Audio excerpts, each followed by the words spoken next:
Hello and welcome back to Exothermic Plays Games. I'm Exothermic and the date today is Saturday, November 2nd, 2024. I've been doing a countdown of my favorite video games of all time through each day of the year, and coming in at number 60 is Bastion.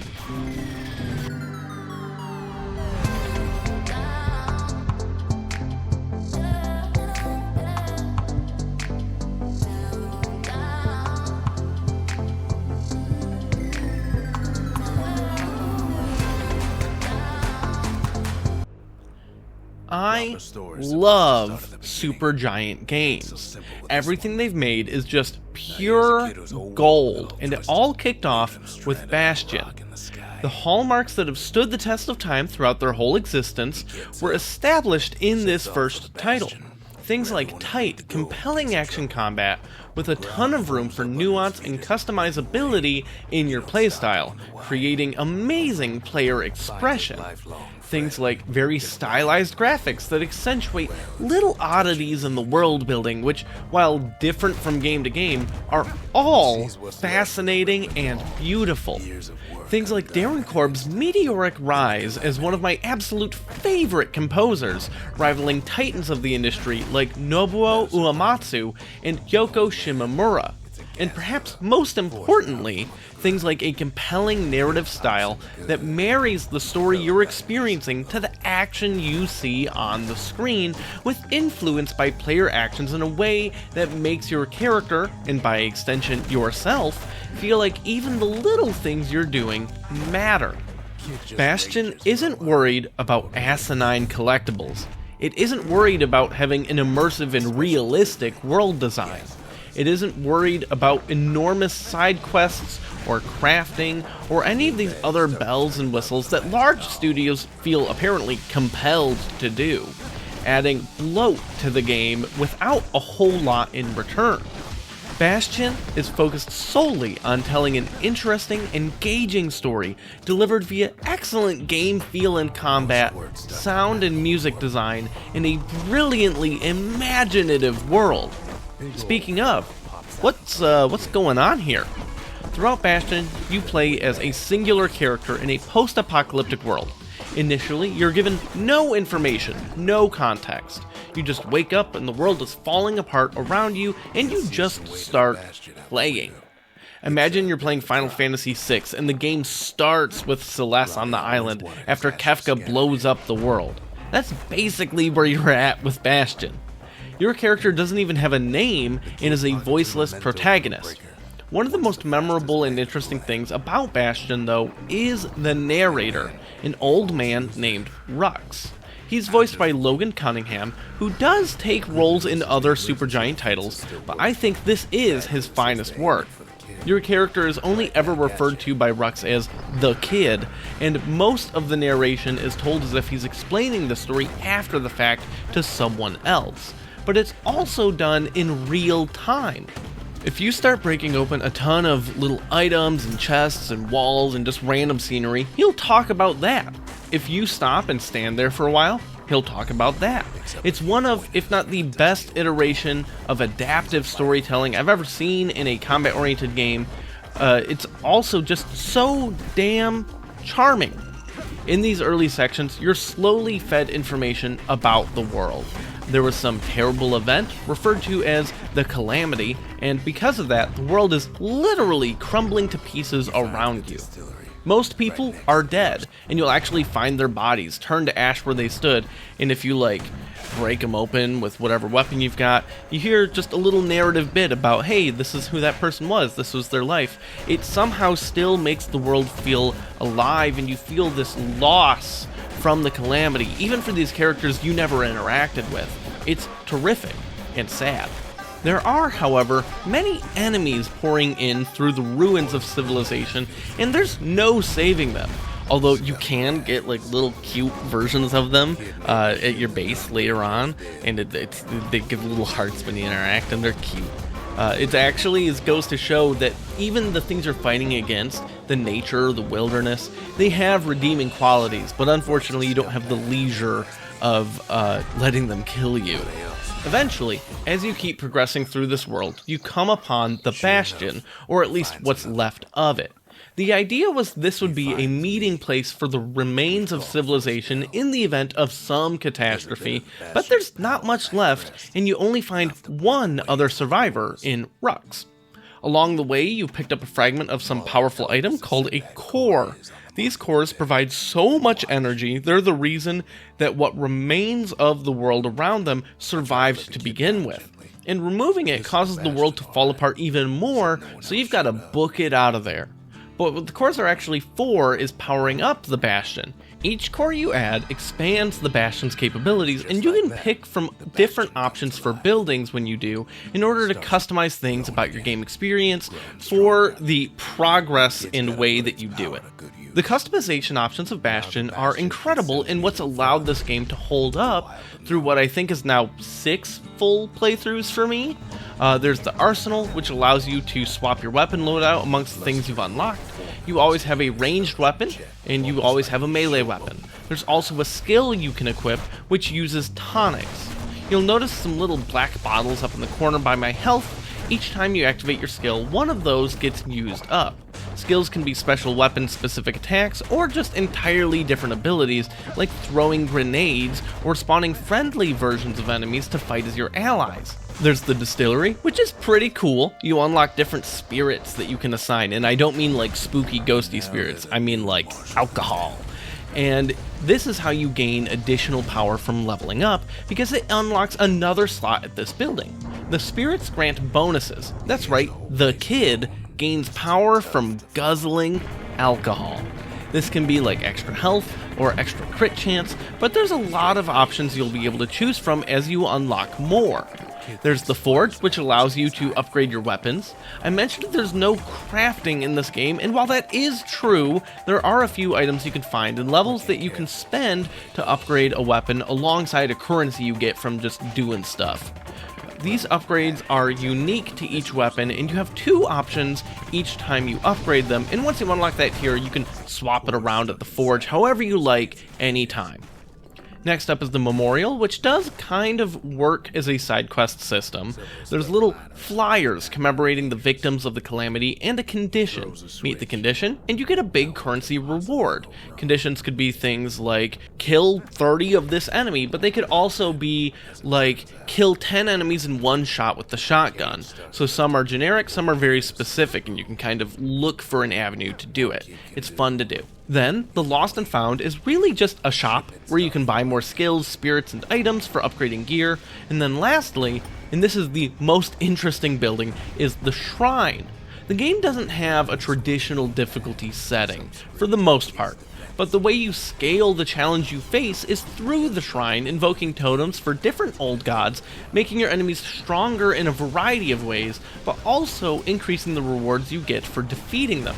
It's really fun to tinker with, and especially once you beat the game and you can restart with a new game plus, you get to just figure out, maybe you're struggling on a high difficulty on this one level, but if you swap to a different weapon, hey, this is very specifically catered to do this if I do these upgrades, and there's a lot of experimentation you can do, and it's very rewarding to do so. Story-wise, the game is split into 2 halves. The first half is collecting all of the cores to complete the Bastion itself. You go up to something called the Skyway and launch yourself to different parts of the world that are still intact. Generally, these are levels to progress the story, but there's also some side content in the form of weapon challenges called Proving Grounds. There are a good variety of weapons, both for ranged and melee combat, and even your shield, and each weapon behaves very differently with its own set of strengths and weaknesses. For example, the hammer hits very slowly, but it hits hard and does extra damage if you're not moving at all when you use it. Whereas there's a machete that attacks very fast, but it doesn't do all that much damage, but you can throw it as an alternate ranged weapon, which might be nice if, for example, you're using something that doesn't do single target damage well, or things from an actual range like the shotgun. So there's a lot of nuance to all of this. Also, I do want to touch on the shield. If you pull up your shield to block right as you're about to get hit by a ranged attack, it will deflect the projectile back at the enemy, and that's actually how you can kill a lot of ranged enemies even if you don't have a great ranged weapon. It can block melee attacks too, but it doesn't do quite as much interesting stuff that way. I just don't care. I'll just dodge roll. These challenges give you the one weapon, and you do a trial in order to earn rewards. If you absolutely crush it, basically do it perfectly, the best reward is typically an additional skill you can use, and these are often very cool and very powerful, unique skills to that weapon. In order to beat these, they're kind of like little puzzles, but still with action combat, and will require you to select your upgrades in certain ways in order to help your chances. I love the Proving Grounds, both as a way to express skill with all of the nuance to the combat, but also as a way to really learn what's supposed to make each weapon good. There's been times where I was like, oh, this weapon does this, and then I tried the Proving Ground and I learned that I was approaching that all wrong, I'm an idiot. But now, I know, and I know how to use it because this thing kind of taught me. The rest of the levels are just individual areas of the world that may or may not have a core, and you go and find it, either by defeating some boss guarding it, or dealing with a dangerous gauntlet as you try to escape after. The variety of music and world design throughout the whole game is incredible, and every location feels wholly realized with little backstory, lore tidbits from Rux, and random items you find that you can show others in your camp to hear their perspective or memories related to those items. Yes, I did say others, plural. Along your journeys, you do find two more survivors. First is Zulf. Gradually, over the course of the game, you learn more about the state of the world before the calamity struck, and a lot of it is through your dream sequences. These are far from being cutscenes, and really only happen to you if you take a big drag on a hookah. Yeah, the kid is experiencing life for sure. The dreams are really just a giant gauntlet of fights against a variety of enemies with narration from Rux about the kid's life leading up to the start of the game. We still don't get full explanations for everything that happened, at least from this, but it fills some gaps. There were two kingdoms, and the game takes place entirely in the ruins of Caelondia. They're in peace times with another nation called Ura. There's a whole lot of wilderness and dangers outside the perimeter for Caelondia, and they're protected by sets of walls that they built. The kid and his mother were struggling a whole lot, and in order to ease the burden at home, the kid volunteers for military service on the walls. This is an arduous, extraordinarily dangerous task that takes years. But when he eventually gets home after he's done, he learns his mother had died, and the money he had been sending home had been stolen. With nothing left at all, he becomes the first person ever to sign up for a second tour of the walls. But then, the calamity happens, and here we are. Zulf is a citizen of Ura who had been hiding out in Caelondia in the post-war times. Later on, you find Zia, another Ura citizen. You find her because she's singing a folk song from Ura called Build a Wall. It's a really great song, and I love when games find ways to take things that are normally external to the story, like music, and brings them into the story itself, creating a new sense of immersion that just makes me all warm inside, and it's, God, I wish every game did this all the time, but not every game is good enough with music to do this all the time. You build a wall. One day that the song is a protest song against the warmongering of Caelondia, and as you learn more, it becomes apparent that Caelondia instigated this war, and Ura was previously a totally peaceful people. Amongst Zia's possessions was a journal that had belonged to her father, an engineer working for Caelondia's military, but secretly from Ura. The journal itself was written entirely in his native language, and while Zia doesn't actually know it, growing up in Caelondia herself, Zulf is fluent. After gaining the last core, which would power up the Bastion to, in theory, do something to undo the calamity, you return triumphant, only to discover that Zulf is gone, and the monument that powers the Bastion is critically damaged. He had read the entire journal, and it turned out that the calamity was caused by a weapon of mass destruction intended to erase Ura from the map, despite currently being in peace times. When Zia's father had learned of its true purpose, he sabotaged the project so it would blow up Calandia instead. Zulf, in his anger, is intent on making sure Calandia stays destroyed. But all is not lost. You can retrieve shards, which are like mini cores, to repair the monument, and you venture back out into the world in the same fashion as the rest of the game.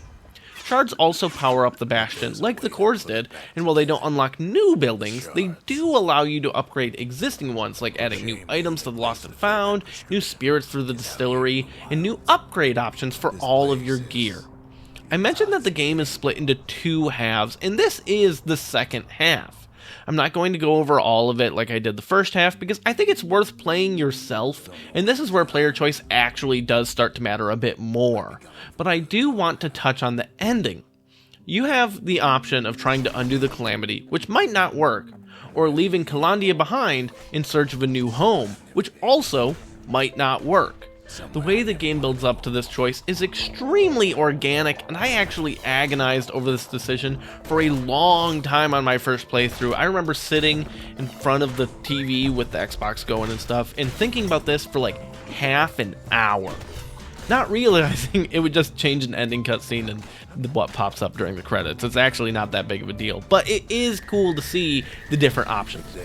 The music here is really great, though, as a reprise of both Zia and Zulf's themes, combining them both melodically but also the lyrics, while layering on a new theme based on kind of this ending of a new beginning.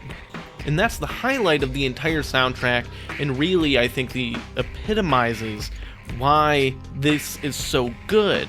There's a lot of build up into the story from things that aren't just story beats themselves. The narrator is organic and reacts to what you do.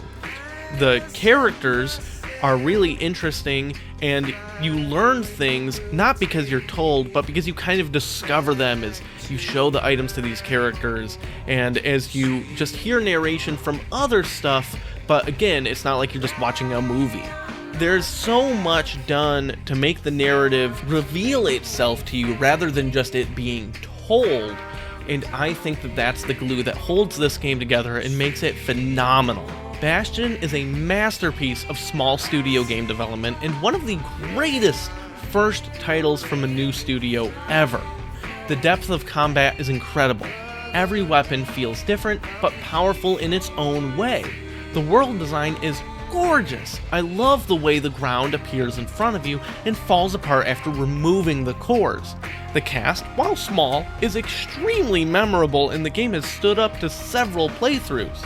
Originally, we got the game on the Xbox Live Arcade, and I got 100% of the achievements on the 360, but that hasn't stopped me from beating the game on other platforms another few times, and finally really busting it open on my Steam account to record again. I'm tempted to 100% it there, too.